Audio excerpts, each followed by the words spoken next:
필요한 부분인데 그 에센셜 팻이 남자는 3%가 필요하고 여자는 12%가 필요합니다. 여자는 임신과 수유를 하기 위해서 이게 더 필요를 하게 되는 거죠.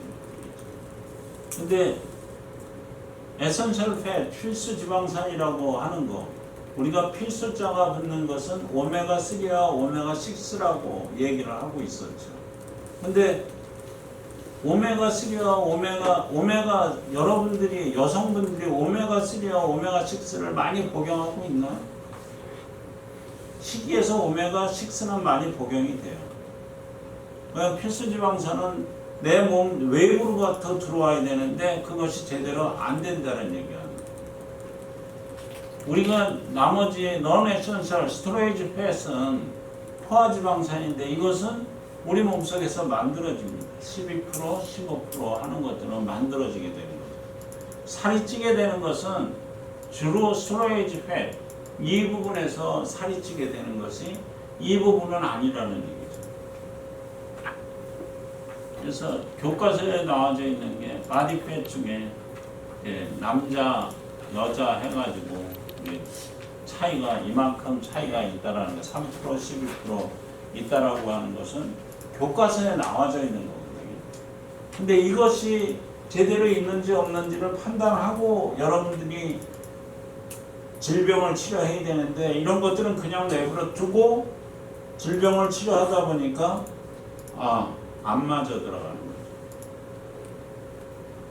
그리고 지방은 우리가 살아가는 데는 없어서는 안 되는 거예요.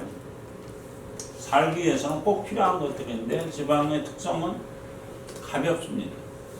탄수화물이나 단백질은 수분을 함유하기 때문에 무거운데 지방은 수분을 전혀 함유하지 않아요. 그래서 가볍죠. 그래서 그 에너지가 또 높고 독성이 낮아요. 포도당 아미노산은 그 단당류로 있으면 혈액에 무리가 되는데 이게 지방은 그런 게 없어요. 그리고 저장이 편해요. 지방끼리 쉽게 잘 뭉쳐서 지방세포에 잘 들어갈 수 있는 거죠. 그리고 매우 천천히 쓰이고 그리고 탄력이 있고 단열성이 높아요. 그래서 체온 유지나 상체 보호를 하는데도 꼭 필요한 부분으로 들어갑니다. 지방은 우리는 이제 기능에서 보면 에너지 공급으로도 쓰여지고 있고 중요한 게 세포막의 구성으로 쓰인다는 얘기예요. 이거 굉장히 중요한 얘기입니다. 세포막의 구성으로 쓰인다는 거예요. BIA를 가지면 세포막의 온전성을 볼 수 있느냐 없느냐 보게 되면 이게 필수지방산의 과부족을 여기서 보게 되는 것들이에요. 그리고 필수지방산을 공급을 해주고 있고 체온 조절, 지용성 비타민의 공급도 지방에 움직이게 되는 거고 포만감이나 피부와 성적 매력을 가지고 있는 것도 지방에 의해서 움직이게 되는 거예요. 이런 여러 가지 기능이 있지만 이게 에너지원으로도 쓰이고 있고 그 다음에 이 세포막의 이미질에 의해서 두 개 층에 의해서 블록을 형성하고 있는 것도 지방이고 그 다음에 온도에 이렇게 유지하고 있는 것도 그 지방에 의해서 움직이고 그 다음에 이게 뭐 코팩터로도 이용하고 앵커 비주얼 피그먼트 여러 가지 스페셜리 시그널 이게 신호 전달 물질 이런 것들로 아는 것도 중요한 부분으로 들어가는데 그 중에서 가장 중요한 게 이게 세포막입니다. 세포막은 딱 막혀져 있는 하나의 막이 아니에요. 진짜 전자현미경으로 들여다보면 다 이렇게 얼기설기 엉켜져 있는 게 세포막이에요. 물질이 왔다 갔다 하는 거를 움직이게 되어 있고 세포 안에 물질이 밖으로 나가는 것과 물질이 안으로 들어오는 것은 세포막이 이거 조정을 해주고 있어요. 소디움, 포타슘도 마찬가지로 그런 게 다 조정을 해주고 있는 거고 물이 들어오는 것도 세포 내에 물이 들어오는 것도 그것도 조정을 해주고 있어요. 물론 세포 내에 물이 들어오기 위해서는 단백질에 의한 코어가 형성되지만 그 물이 제대로 왔다 갔다 할 수 있지만 그 코어를 만드는 것도 단백질의 종류가 움직이는 거죠. 그래서 이 견고한 구조를 가지고 있고 세포막의 기능을 다 해지만 세포가 건강하면 모든 게 다 건강해지는 거죠. 예? 세포가 건강하지 못하면 모든 게 건강하지 못하니까 그만큼 지방, 특히 그 필수 지방산이라는 것은 중요하죠.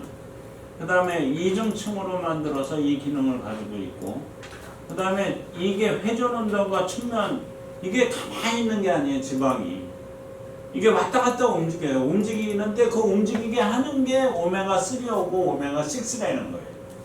그냥 움직이는 게 아닙니다. 필수 지방산이 움직이게 되는 겁니다. 그 지방산의 길이와 불포도에 따라서 이렇게 세포막이 유동적인 특징을 가지고 있게 되는 거죠. 그리고 콜레스테롤도 마찬가지고요. 이게 그런 데에서 움직이고 있고, 적당한 유동성을 유지하는 것이 중요한데, 유동성이 너무 크면 세포막이 붕괴되고, 너무 적으면 막 단백질이 제 기능을 수행하지 못하는 거죠. 물질의 이동이 제대로 안 되는 거죠. 그래서 굉장히 그 세포막이 이게 필수지방, 포화지방산 50%, 필수지방산 50%로 구성되어 있어요. 그래서 일반적으로 이렇게 회전하고 움직이고 돌고 하는 것들은, 이게 똑바로 되어 있는 것들은 포화지방산이고, 이렇게 구부러지게 되어 있는 것들은 필수지방산이에요. 이것 때문에 막이 움직이는 거고 물질의 이동에 왔다 갔다 하는 겁니다. 그래서 오메가3, 오메가6가 중요하다는 것은 세포막의 이동이 물질의 통로가 돼주고 있기 때문에 그런 거고, 콜레스테롤도 역시 같은 저거를 하고 있는 거죠. 그래서 이런 그 포화지방산, 언세츄레이트, 불포화지방산은 이렇게 막이 엉키게 생기게 되어 있고, 포화지방산은 완벽하게 되어 있으니까 물질의 이동은 포화지방산에서, 아니 불포화지방산에서 움직이게 되는 거죠. 그래서 이런 식으로 되어 있는데, 불포화지방산이 뭐예요? 불포화지방산이 에센셜 패티 애시드라는 거예요. 필수지방산이 불포화지방산이죠. 그러니까 필수지방산 하면은, 필수지방산은 내 몸속에서 우리가 필수 아미노산, 그 다음에 필수 비타민, 뭐 이런 것들은 필수와 비필수의 차이는, 내 몸속에서 만들어지는 것은 비필수고, 내 몸속에서 안 만들어지고 외부에서 들어오는 것이 필수거든요. 아미노산도 마찬가지로 내 몸속에서 만들어지는 게 있고, 내 몸속에서 안 만들어지는 것들이 있기 때문에, 안 만들어지는 것은 우리가 그 필수라고 얘기하고 있는 거죠. 세포막의 중요성 때문에 지방은 세포막이 중요한데, 그 필수지방산, 근데 움직이는 속도가 오메가3가 더 빠르게 움직여요. 오메가6는 오메가 그 3의 3분의 1 정도는 늦어요. 이게 이동이 좀 늦어요. 그러니까 이제 그 물질의 이동은 오메가3가 더 중요하다. 그래서 지방을 세 그룹으로 나눠지고 있죠. 트리글리세라이드, 태그라고도 보통 일반적으로 표시를 해요. 음식이나 체내 지방의 중요한 상태. 그 다음에 포스파리피드, 인지질이죠. 이게 이제 두뇌 영향에도 미치고 세포의 이동성에도 영향을 미치는 포스파리피드. 그 다음에 콜레스테롤, 지방의 세 그룹이 이 세 가지로 나눠지고 있습니다. 트리글리세라이드, 우리가 태그라고 얘기하는 것은 여기서 이제 그리세롤하고 세 개의 지방산이 합쳐서 나눠지는데, 이것이 리파제에 의해서 하나씩 떨어져 나감으로 인해서 그 우리가 그 소화가 되고 소화 흡수가 되는 것들로 움직여지고 있는 거죠. 그래서 그 패티 애시드가 이제 에스테르피케이션하고 디에스테르피케이션이 왔다 갔다 하는 게 리파제에 의해서 주로 움직이고 있다. 그 다음에 인지질이 이게 세포막의 주요 성분이고, 소화 흡수 지방의 수성 세포대사의 주요 역할을 하는 게 인지질이에요. 포스파, 티딜, 세린, 뭐 전부 이런 것들을 이제 얘기하고 있고, 생화학적인 주요 역할을 하고 있고, 이거는 친매성이에요. 그러니까 친수성과 소수성 양쪽을 다 가지고 있어요.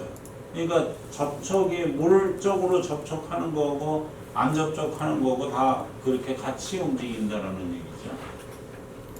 그래서 한쪽은 요쪽이 동그랗게 생긴 쪽이 우리가 하이드로필릭, 물하고 잘 만나는 쪽이고, 이쪽은 다리처럼 생긴 거는 하이드로포빅한 상태의 그 친수성 양쪽을 가지고 엠피페틱 말레큘라라고 하는 것들이 만들어지고 있는 거죠.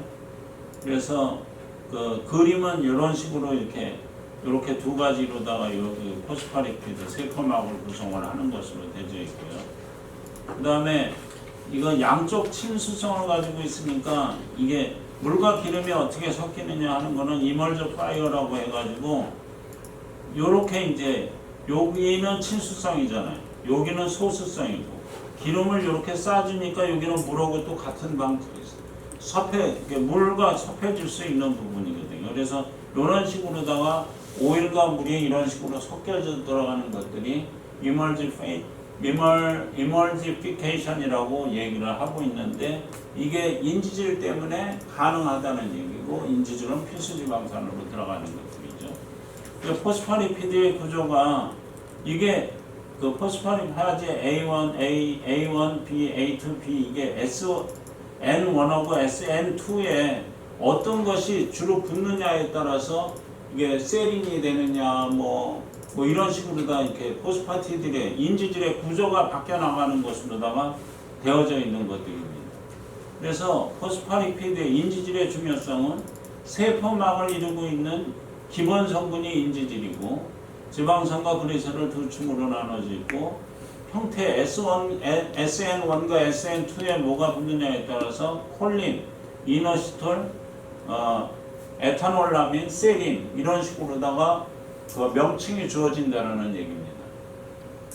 세포벽을 유연하게 해주면서 다른 물질의 통로가 돼주고 있고, 인지질과 콜레스테롤 유자체에 끼어져 있는 단백질과 협동해서 이게 물의 통로가 되고, 또 철분의 통로, 다른 신경 전달에 참여, 그런 거에 따라서 움직여 간다는 얘기가 쓰여지고 있는 것들입니다. 인지질은 세포막을 만들고 대표적인 유화제, 당저, 레시틴 이런 것들로 다 쓰여지고 있는 거죠. 그래서 우리가 이런 통로를 요게 인지질로 다 구성되어 있는데, 이런 게 단백질이거든요. 단백질에 의해서 물질의 통로로 쓰여지고 있다라는 부분을 하고 있는 것들입니다. 그 다음에 인지질은 소수성 물질의 이동로, 그러니까 물이 안 통하는 것들, 리포프로테인이라는 것이 그 아까 이멀지피케이션을 해가지고 소수성과 친수성이 접촉하는 면에 따라서 이제 바뀌어서 이동이 가능하다는 얘기가 되는 겁니다. 항생 물질의 통로도 세포 내에 들어가는 게 이런 인지질의 형태에 의해서만 가능해지는 것들입니다. 그리고 인지질의 근본은 그 자연의 식품의 대부분 존재해주고 있고, 포스파티딜콜린은 식품을 안정해주고 있고, 일반적으로 레시틴이라고 하는 불포화지방산 많이 쓰이고 있는 것들이죠. 레시틴이라고 하는 것들로다가 포스파티딜콜린이라고 되어 있고, 우리가 두뇌를 좋게 해주는 것은 포스파티딜세린이라고 하는 것들이 있는데, 포스파티딜세린을 복용시는 그 65세가 넘은 노인들의 IQ도 15 이상을 올렸다는 임상 데이터가 있어요. 그래서 이거를 포스파티딜세린을 직구로 다 구입을 해서 그 강남에 있는 그 대치동에 있는 학원에서는 아이들 공부 잘하는 물질로다 이걸 먹이고 있어요. 여러분들도 얼마든지 이렇게 구입해서 지능을 높일 수 있는 부분으로 들어갈 수 있는 겁니다. 그 다음에 이제 리놀렉 필수지방산에는 리놀렉 애시드하고 LA하고 ALA, 알파리놀렉 애시드가 인지질로 인지질의 이제 대사로 되는데, 이게 네 가지 큰 특징이 있는데, 이게 생명력의 한계, 아주 어린 나이의 대사 능력으로는 이거를 AA하고 DHA를 정상적으로 생산시키지도 못하고 노인들은 대사 능력이 감소돼요. 그래서 이런 것들은 인위적으로 보충해 주지 않으면은 아이들하고 그 아이들은 머리를 좋게 해주기 위해서, 노인네들은 정상적인 대사를 만들어주기 위해서 보충해 주지 않으면 안 된다고 하는데, 호르빈 박사가 1981년도에 발표한 내용이고요. 둘째는 이게 스트레스를 많이 받게, 이게 제대로 안 되면 스트레스를 많이 받게 되는데, 카테콜라민이라고 하는 교감신경 흥분작용을 나타내는 유사 화합물 중에 하나인데, 카테콜라민과 그루코이트가, 당질 그루코이트가, 이게 AA가 AA와 DHA로 전환되는 것을 방해해주게 되는 것들이에요. 이게. 그래서 이제 스트레스를 많이 받게 되는, 스트레스가 이런 것들을 많이 받게 되는 거고, 바이러스 감염, 그 다음에 성에 의한 차이, 이거는 우리가 이제 AA와 DHA의 전환율이 빠른데 여성이 남성보다 훨씬 빨라요. 그래서 그 뇌에서 필요한 필수지방산들이 이게 써야 되는데, 우리가 말싸움을 하면 남자들이 여자들한테 지죠. 이런 이유 때문에. 여자들은 다 옛날 것도 이렇게 기억을 탁탁탁 해내는데, 남자들은 그런 걸 기억을 한참 걸려서 해내요. 막 싸우는데 뭐 하루바로 기억해내는 게 아니라 한참 걸려서 해내니까 이게 한계를 느끼게 되는 것들이죠. 이게 전환율이 늦어서 그런 것으로 되어 있습니다. 그리고 콜레스테롤, 대부분의 스테롤이 콜레스테롤이고, 호르몬의 주된 원료가 되는 것이 콜레스테롤이에요. 근데 콜레스테롤에 대한 잘못된 인식을 많이 가지고 있죠. 콜레스테롤이 뭐 계란 먹으면 안 된다, 뭐 우리가 그런 얘기를 하잖아요. 콜레스테롤은 뭐 만병의 질환이다 그러는데, 콜레스테롤은 우리 몸속에서 꼭 필요한 거고, 우리 외부에서 들어오는 콜레스테롤의 양보다는 간에서 생산되는 콜레스테롤의 양이 훨씬 더 많기 때문에, 이게 무슨 뭐 새우를 많이 갑각류 이런 걸 많이 먹으면 뭐 콜레스테롤이 쌓여서 뭐 고지혈증이 오고 뭐 이런 얘기는 전혀 믿으실 필요가 없다라는 얘기예요. 콜레스테롤의 구조는 이게 모든 호르몬들이 에스트로겐이나 테스토스테론이나 뭐 우리가 코르티졸이나 뭐 이런 것들이 다 이 환 구조의 기본으로다가 움직여 나가고 있는 것들입니다. DHA도 마찬가지고요.